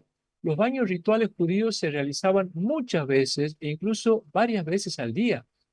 A veces uno lo hacía todos los días y a veces más de una vez por día, como lo vemos en el caso de Qumran. En cambio, el bautismo de Juan era una sola vez en la vida. ¿Por qué Juan el Bautista ofrecía un solo bautismo en la vida? Primero, porque les he dicho que reactualizaba la entrada del pueblo de Israel a la tierra prometida, y esta se había producido una sola vez en la historia, así que no se podía realizar muchas veces este bautismo. Y segundo, porque para Juan el Bautista el juicio final estaba cerca, entonces no había mucho tiempo para estar repitiendo estas experiencias y el cambio de vida tenía que ser urgente e inminente. Tercera originalidad, el proceso que implicaba. Las purificaciones personales judías que hacía cada uno en su casa era simplemente meterse en agua y salir. El bautismo de Juan implicaba todo un proceso complejo que constaba de 4 etapas. Primero, había que arrepentirse de los pecados. Aquí tenemos el texto de Marcos, donde dice que proclamaba la conversión. Segundo punto, había que confesar públicamente esos pecados. Lo dice el Evangelio de Marcos. Juan el Bautista no bautizaba a nadie si antes no pedía perdón por sus pecados. Esto es algo que mucha gente se ha sentido cuestionado, cómo Jesús de Nazaret también tuvo que pedir perdón por sus pecados, y sí, para hacerse bautizar por Juan, tuvo que haber pedido perdón por sus pecados. Tercer punto, dejarse sumergir por Juan en el río. Ahí lo cuenta Marcos. Y cuarto punto, volver a su casa y vivir de manera nueva haciendo obras buenas. Entonces, estos pasos formaban parte del complejo del bautismo de Juan. Y la cuarta originalidad es que incluía la promesa del perdón de los pecados. Esto es algo absolutamente inédito también en la religiosidad antigua. Aquí tenemos el texto de Marcos. Ningún otro movimiento bautista nunca pretendió antes perdonar los pecados. En todos estos movimientos de zambullidores o de sumergidores en agua que aparecieron, ninguno prometía el perdón, solamente limpiaba las impurezas contraídas. En cambio, el bautismo de Juan prometía el perdón de los pecados. Pero aquí hay que hacer una aclaración. no es que el rito de Juan perdonara los pecados, sino que era una promesa para el futuro. Lo que Juan otorgaba a los que se bautizaban era que en el futuro, cuando llegara el reino de Dios, cuando llegara el fin de los tiempos, todos los que se hubieran bautizado y hubieran cambiado de vida, se les iba a perdonar los pecados. Él mismo lo aclara, dice, yo los bautizo en agua para conversión, pero aquel que viene detrás de mí es más fuerte que yo y yo no soy digno de llevarle las sandalias. Él los bautizará con Espíritu Santo y con fuego. O sea, si el bautismo de Juan hubiera perdonado los pecados, no hacía falta que llame a nadie para que venga después. Y sin embargo, Juan el Bautista dice, después va a venir alguien más grande que yo y él va a traer el bautismo de perdón de los pecados con Espíritu Santo y con fuego. Vamos al quinto y último punto breve, la muerte de Juan el Bautista. Cuando queremos estudiar cómo murió Juan el Bautista, tenemos dos versiones de el relato de su muerte, las mismas que hemos visto al comienzo. Tenemos por un lado los evangelios y lo cuenta Marcos, que presenta el relato más completo de los evangelios sobre la muerte de Juan el Bautista, los detalles. Mateo también, pero Mateo no sirve como fuente independiente porque trae una versión copiada de Marcos. Y después Lucas y Juan no cuentan. Así que, en definitiva, la única versión que tenemos en los evangelios es la de Marcos. Todos conocemos cómo cuenta Marcos el relato en una fiesta de cumpleaños de Herodes Antipas. Bien, sale a bailar la hija de su mujer y queda tan en medio del alcohol, de la borrachera, de la comida, de sus amigos que estaban ahí, promete regalarle cualquier cosa. La niñita le pide la cabeza de Juan el Bautista y así lo termina matando. Flavio Josefo, en las antigüedades judías, nos trae una versión distinta a la de los evangelios. Miren lo que dice sobre la muerte de Juan. Dice, grandes muchedumbres acudían a escuchar a Juan el Bautista debido a la enorme fuerza de atracción que ejercían sus palabras. Entonces Herodes tuvo miedo de que Juan aprovechara la extraordinaria influencia que tenía para incitar a sus seguidores a una rebelión, pues parecía que todo el mundo hacía caso a sus palabras y consideró que era mejor eliminarlo a tiempo antes que tener que lamentar más tarde las revueltas que este hombre pudiera ocasionar. Así Juan, a causa de estos temores, fue encadenado y conducido a la fortaleza de Maqueronte, donde fue ejecutado. Bueno, esta es la versión de Flavio Josefo. Nosotros no le damos mucho crédito a la versión del Evangelio de Marcos. ¿Por qué? Porque contiene dos errores. El primer error es este que dice aquí. Herodes había, así comienza el relato de la muerte de Juan el Bautista en el Evangelio de Marcos. Herodes había enviado a prender a Juan y lo había encadenado en la cárcel por causa de Herodías, la mujer de su hermano Filipo, con quien Herodes se había casado. Porque Juan decía a Herodes, no te está permitido tener la mujer de tu hermano. Bueno, eh, aquí el error que comete es de decir que Herodías había estado casado con su hermano Filipo. Es cierto que Herodías había estado casada antes con un medio hermano de Antipas, pero no se llamaba Filipo, sino que se llamaba Herodes, igual que su actual marido. A nosotros puede parecernos raro que dos medios hermanos se llamen igual, pero sabemos que la familia de Herodes era sumamente complicada y que estuvo casado con 10 mujeres, algunas tenían el mismo nombre, y que tuvo muchos hijos, varios de ellos se llamaron Herodes.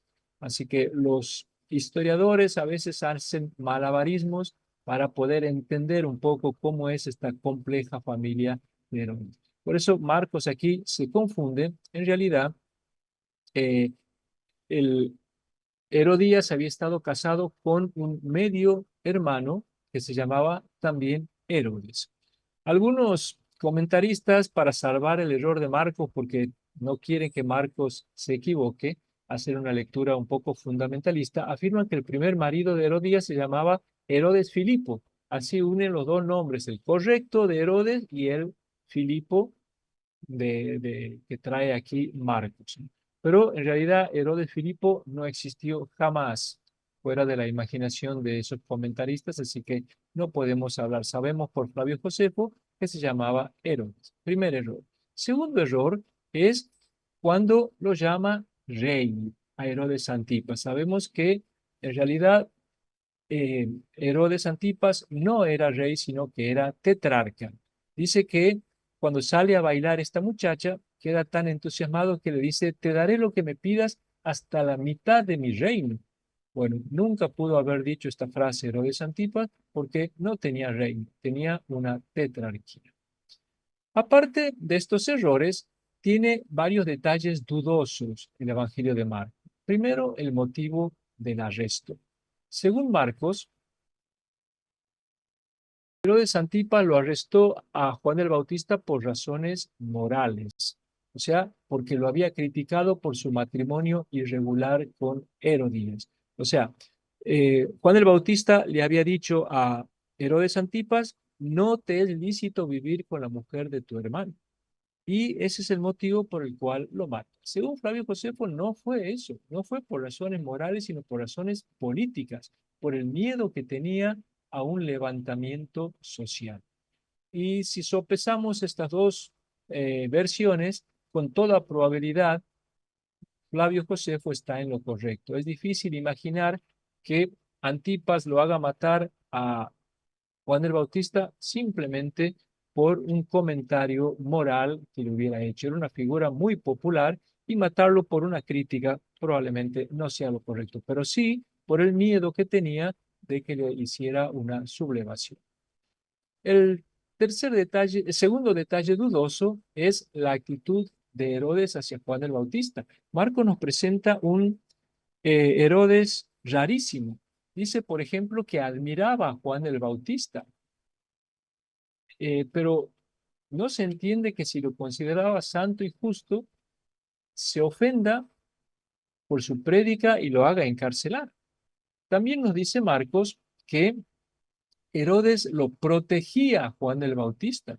Ahora, ¿de quién lo va a proteger si él es el que lo quería matar?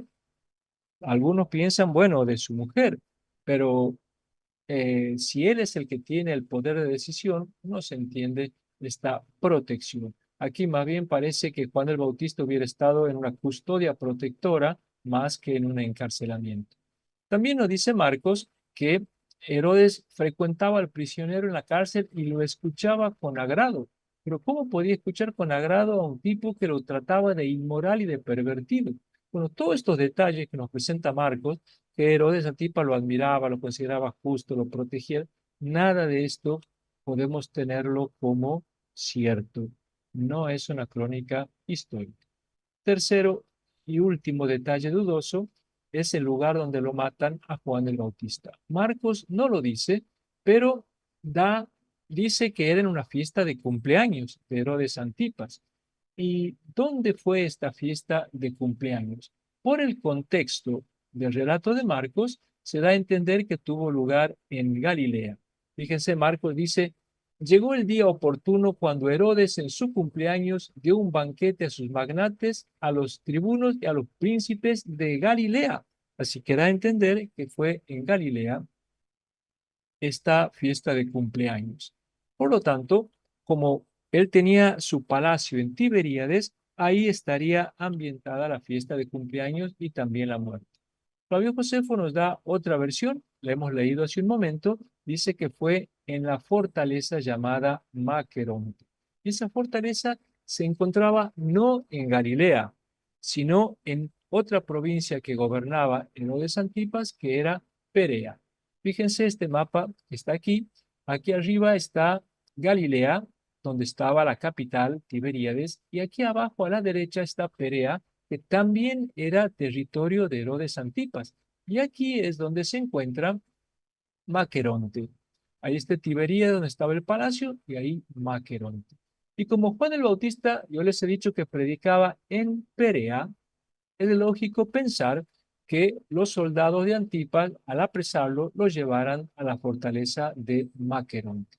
Aquí les presento una imagen de la montaña de Maqueronte, hoy se llama Khirbet el Mekawir.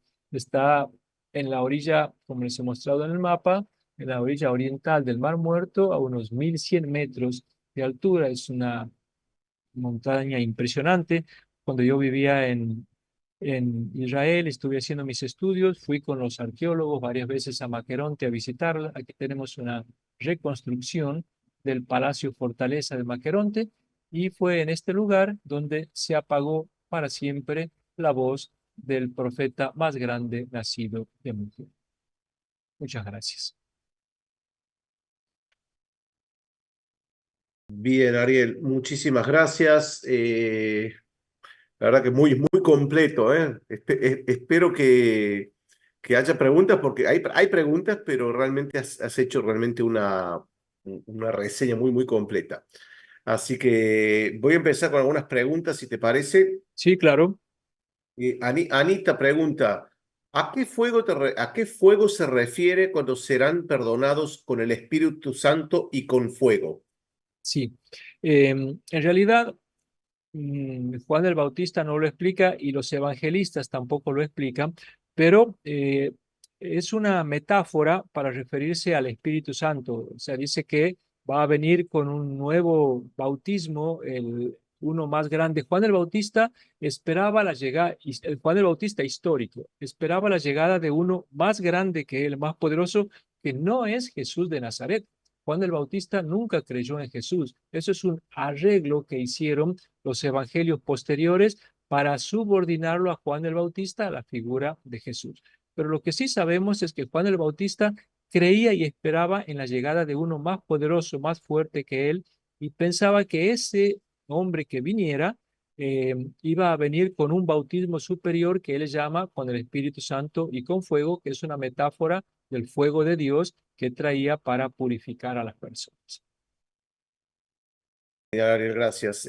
Seguimos con más. Aurora, si la tendencia de los evangelios es hacer sobresalir la figura de Jesús sobre la de Juan Bautista, ¿indica entonces que Juan Bautista era más importante? Bueno, socialmente, sociológicamente, vamos a decir que sí. El impacto que Juan el Bautista causó en su época en la sociedad fue mucho más grande que el de Jesús.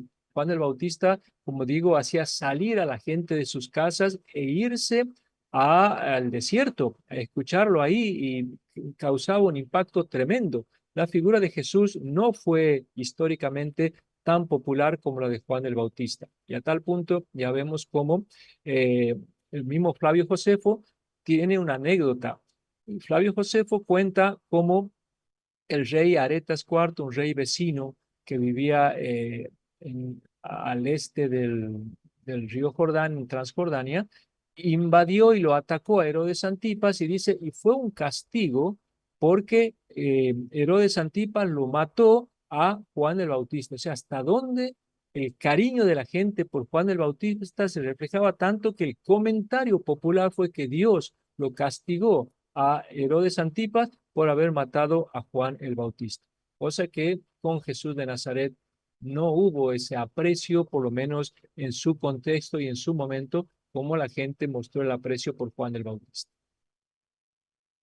Bien, pregunta Freddy, ¿cuál sería la interpretación de que la gente acudía a Juan mientras que fue Jesús quien iba a la gente? No sé si entendí bien la pregunta. ¿Cuál sería la Sí, interpretación sí, de sí, que la gente entendido. acudía a Juan Sí, mientras sí, que fue Jesús quien iba a la gente? Ah, sí. entendí ahora, claro. Bien. Juan el Bautista se considera que está en una época previa a la llegada del reino. Él asimismo se considera que está preparando la llegada del reino. Y entonces se va al desierto porque en el desierto se preparaba siempre la llegada de Dios. Todos los grandes predicadores de aquella época y todos los grandes candidatos a Mesías se iban al desierto a preparar los caminos. Entonces Juan el Bautista se fue al desierto porque pensaba que tenía que preparar los caminos. Jesús de Nazaret piensa que ya está llegando el reino, que no hay que prepararlo porque ya está apareciendo. ¿Y en qué está apareciendo? En los gestos que él hacía. compartir el pan con la gente, ocuparse de los enfermos, estar al lado del que sufría. Y entonces tenía que ir al lugar porque el reino iba a llegar a las casas de la gente. El reino iba a llegar a la vida de la gente, iba a llegar a las aldeas y a los pueblos de la gente. Entonces Jesús, como portador del reino, ya no como preparador. Juan el Bautista fue preparador, estuvo en el desierto. Jesús es el portador del reino y por eso él va hasta la gente. Genial. Seguimos con más. Larisa pregunta, ¿cómo se sabe que el marido de Herodías se llamaba Herodes y no Filipo? ¿Cuál es la fuente y por qué es un error el del evangelista? Eh, bueno, lo sabemos por Flavio Josefo. Flavio Josefo nos cuenta que el Herodes que vivía en Roma, que es donde, digamos, Herodes Antipas va a seducir. Herodes Antipas vivía en Galilea, vivía en Tiberíades, pero cada tanto viajaba a Roma para atender sus asuntos con el emperador y siempre se alojaba en la casa de su hermano ahí en Roma, que era un civil, un particular, que vivía casado con este Herodías, que llevaba una vida aburrida y lánguida en Roma, un particular. Y claro, era una mujer con muchas aspiraciones, empezó a ver que con su cuñado, con Antipas, tenía más futuro y por eso terminó dejándolo a su marido en Roma y trasladándose a Galilea. Pensó que como esposa de un tetrarca tenía más futuro que como la esposa de un particular, un comerciante de Roma.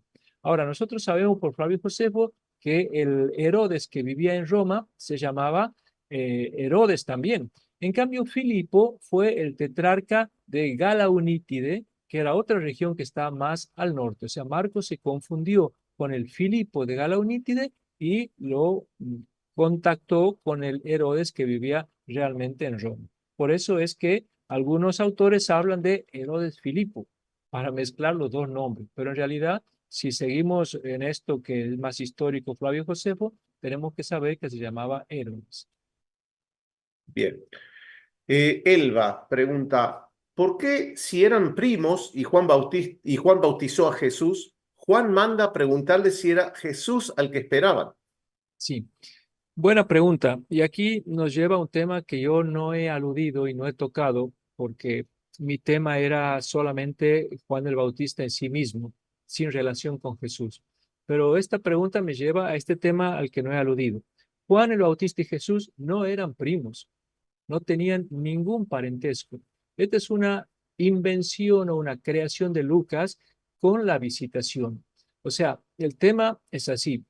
En el Evangelio de Lucas, Juan el Bautista y Jesús no se encuentran nunca, no se cruzan nunca, porque en el Evangelio de Lucas, Juan el Bautista no lo bautiza a Jesús. Y como Juan el Bautista no lo bautiza a Jesús, en algún momento tienen que encontrarse. Y entonces, Lucas, ¿qué hace? Para que se encuentre Juan el Bautista y Jesús alguna vez en su vida, hace que María, embarazada, vaya a visitar a Isabel para que aunque sea los fetos puedan encontrarse, porque de adultos nunca se van a encontrar. Entonces, el encuentro de estas dos madres, Juan el Bautista en el vientre de Isabel saluda al Jesús que está en el vientre de María y así se convierte en el anunciador de Jesús. O sea, los tres evangelios dicen que Juan el Bautista lo anuncia a Jesús, pero en el de Lucas no hay oportunidad. Entonces, para que puedan encontrarse alguna vez en su vida, inventa la visitación.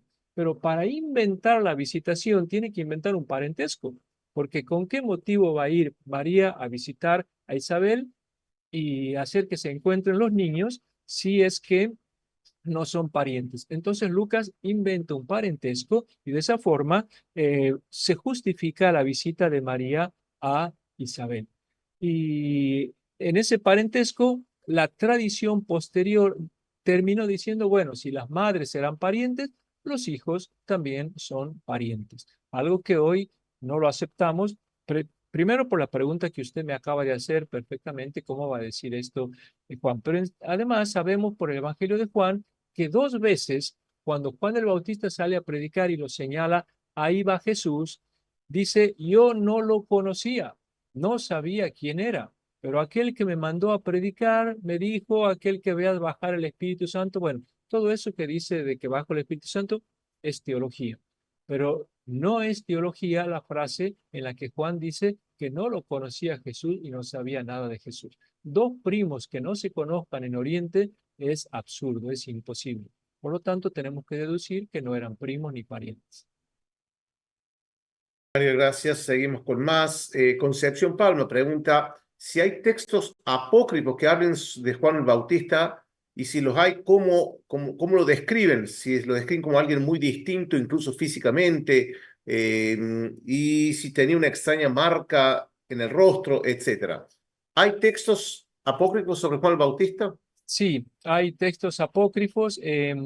Tenemos unos escritos, creo que se llaman los escritos pseudo-clementinos, donde hablan muy mal de Juan el Bautista, lo critican duramente, dicen que estaba endemoniado. Y después tenemos otros textos muy positivos que son los textos de los mandeos. Y estos textos mandeos son bastante posteriores, bastante tardíos. Probablemente sean del siglo VII más o menos, aunque probablemente se remonten a textos anteriores. De hecho, los mandeos son una comunidad que dicen que son sucesoras de las comunidades juaninas y por lo tanto serían, digamos, procederían de los primitivos discípulos de Juan el Bautista y ellos serían los que crearon esta literatura.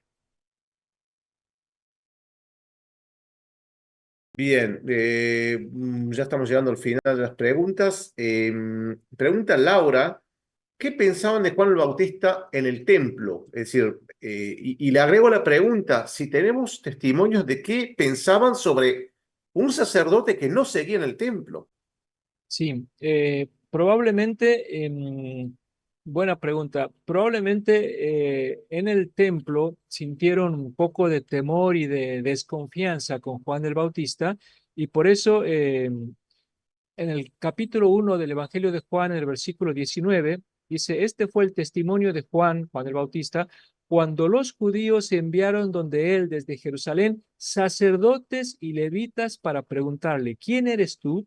O sea, cuando mandan de gente a averiguar quién es Juan el Bautista, los enviados son sacerdotes y son levitas. Probablemente porque sabían que Juan el Bautista era sacerdote o era un ex, digamos, sacerdote. Y esto nos muestra que en el templo de Jerusalén habría una cierta desconfianza sobre Juan el Bautista precisamente por esto, porque había inventado un rito para perdón de los pecados, evitando que la gente fuera a buscar el perdón en el templo. Y entonces es como que les hacía una competencia desleal, digamos así, en cuanto a los ritos que se ofrecía en el templo. Bien, Ariel, ya la última pregunta también de Laura, si nos podrías dar bibliografía sobre los apócrifos de Juan, y le agrego a esa pregunta si nos podrías dejar también bibliografía sobre tu conferencia en este curso. Sí, bueno, la bibliografía, hay dos libros que puedo recomendar. Uno se llama, uno, bueno, es muy conocido, que es el libro Un judío marginal, de John Mayer, en el tomo segundo, ahí trata ampliamente sobre la figura de Juan el Bautista. Creo que es lo máximo que se ha escrito, porque un tomo entero sobre él, creo que no sé si hay algo más completo sobre la figura de Juan el Bautista que la que escribe eh, John Mayer. John Mayer es el autor. Y el segundo libro que puedo citar es un libro reciente, ha salido hace poco, se llama El amigo del novio. El subtítulo es Juan el Bautista, Historia y Teología. El autor es Roberto Martínez Rivera y está publicado por Verbo Divino. Y sobre mi conferencia, bueno, yo he publicado también un librito que se llama Enigmas de la vida de Juan el Bautista, donde trato todos estos temas y otros más que por supuesto aquí no he abordado, publicado por la editorial San Pablo de Buenos Aires. Bueno, Ariel, me queda nada más agradecerte por esta fantástica clase que nos has nos has permitido realmente pasar una biografía muy completa sobre una figura que es sin dudas apasionante, ¿no? Como terminaste tu clase, uno de los profetas más impactantes tal vez de la historia del judaísmo del Segundo Templo. Así que muchísimas gracias y esperamos, por supuesto, verte nuevamente en nuevos cursos aquí en Moriah College. Muchas gracias, Ariel, gracias a todos los presentes y bueno, espero seguramente que han quedado algunas dudas, pero en el futuro podremos seguir evacuando las preguntas que tengan. Gracias a todos por Sin hacer dudas. presente y posible esto. Gracias, Ariel. Gracias a todos, amigos. Estén atentos a los horarios de las próximas clases en vivo y tengan en cuenta que tenemos también clases grabadas en sitios históricos arqueológicos. Cuando puedan verlas, por supuesto, recomendamos para continuar con el curso. Así que muchísimas gracias y nos vemos en un ratito. Hasta más. Chao, chao.